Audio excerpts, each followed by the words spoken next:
Good morning बच्चों। ਅੱਜ ਬੇਟਾ ਅਸੀਂ ਥਰਡ ਕੋਲੀਗੇਟਿਵ ਪ੍ਰੋਪਰਟੀ ਕਰ ਰਹੇ ਹਾਂ, that is depression in freezing point. Depression in freezing point ਦਾ ਕੀ ਮਤਲਬ ਹੈ, ਜਿਵੇਂ ਕਿ ਇਹ ਉਹ ਮਤਲਬ ਕੋਲੀਗੇਟਿਵ ਪ੍ਰੋਪਰਟੀ ਹੈ ਜਿਹੜਾ ਕਿ ਸੋਲਿਊਟ ਪਾਉਣ ਨਾਲ ਸੋਲਿਊਸ਼ਨ 'ਚ ਚੇਂਜਸ ਕਰਦੀਆਂ ਹੈ।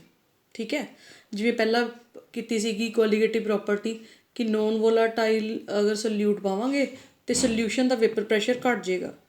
ਸੈਕਿੰਡ ਕੀਤੀ ਸੀਗੀ ਕਿ ਅਗਰ ਨੋਨ ਵੋਲਾਟਾਈਲ ਸੋਲਿਊਟ ਪਾਵਾਂਗੇ तो सल्यूशन का बॉइलिंग पॉइंट वध जाएगा सॉल्वेंट नालों। हुण करांगे कि अगर नॉन वोलाटाइल सल्यूट पावांगे तो ध्यान दिओ सल्यूशन का फ्रीजिंग पॉइंट च डिप्रैशन होएगा। डिप्रैशन मतलब घट जाएगा। मान लो पानी जिवें कि तुहानूं सारिआं नूं पता 0 डिग्री सैल्सीअस ते फ्रीज कर जांदा है, लेकिन अगर मैं उहदे विच नमक पा दियां तो उहदा फ्रीजिंग पॉइंट 0 डिग्री नहीं रहेगा, 0 तो भी घट जाएगा, नैगेटिव च चला जाएगा, जिस करके पानी 0 डिग्री ते बॉयल नहीं करेगा। ठीक है, देखो आ वेपर प्रैशर कर्व है टैंपरेचर दे वर्सिस आ सल्यूशन है।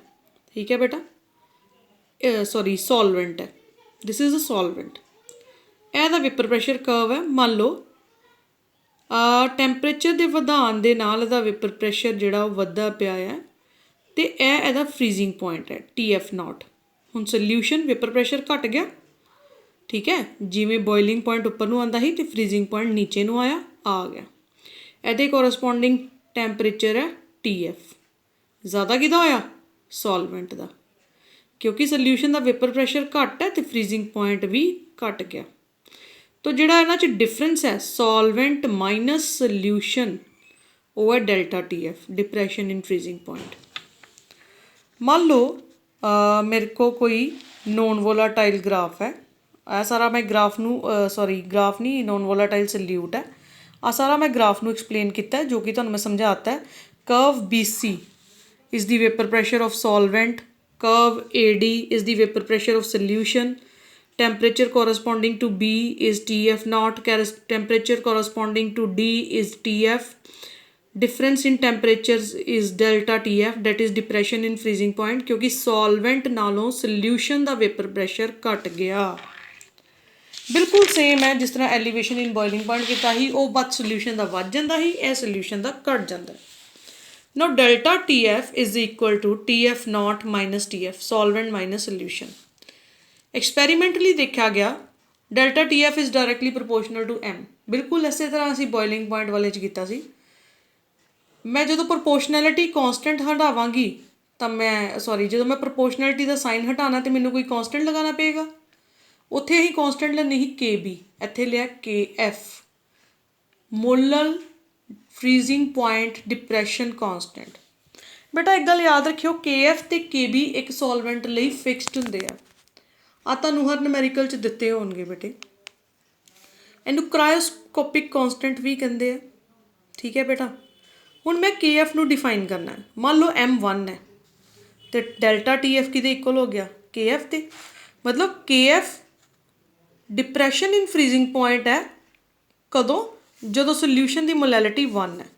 KF is equal to depression in freezing point of 1 molar solution, या KF is equal to depression in freezing point of that solution whose concentration is 1 molar, same thing। या KF is depression in freezing point of that solution which is formed by mixing 1 mole of solute in 1000 gram of solvent। definition लिखती नाल। So delta TF is directly proportional to M, क्योंकि molality ते depend करता है। Molality कित्ते depend करती है, किन्ने मोल्स ऑफ सल्यूट है, तो it is a colligative property. Now determination of molar mass from depression in freezing point। हर कोलीगेटिव प्रॉपर्टी तो ही मोलर मास कढ़ने हैं। Very simple and the same exactly as elevation in boiling point. मान लो WB mass of solute है dissolve in WA gram है। मान लो WA ग्राम सॉल्वेंट च घोलता, MB molar mass of solute है। Delta TF is equal to KFM, WB is over MB moles हो गए over given mass of solvent हो गया इंटू 1000, ए मोलैलिटी की डेफिनेशन होगी। ठीक है बेटा, WB MB नीचे WB 1000, इनू मैं सॉल्व कर लिया, तुसी देखो नाल नाल। नाउ डेल्टा TF च पुट कर दो KFM है तो KF तो M की वैल्यू है वाली पुट कर दो तो हमें एक एक्सप्रैशन बन गया MB ਨੂੰ ਇੱਧਰ ਲੈ ਜਾਓ, ਡੈਲਟਾ TF ਇੱਧਰ ਕਰ ਦਿਓ ਤੇ ਤੁਸੀਂ ਮੋਲਰ ਮਾਸ ਆਫ ਸੋਲਿਊਟ ਕੱਢ ਸਕਦੇ ਹੋ।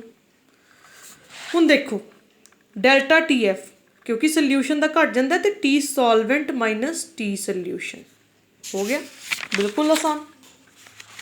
ਰਿਵੀਜ਼ਨ ਸੇਕ delta TF KF WB MB WA 1000 delta TB बिल्कुल सेम फॉर्मूले KF की जगह KB WB MB WA 1000।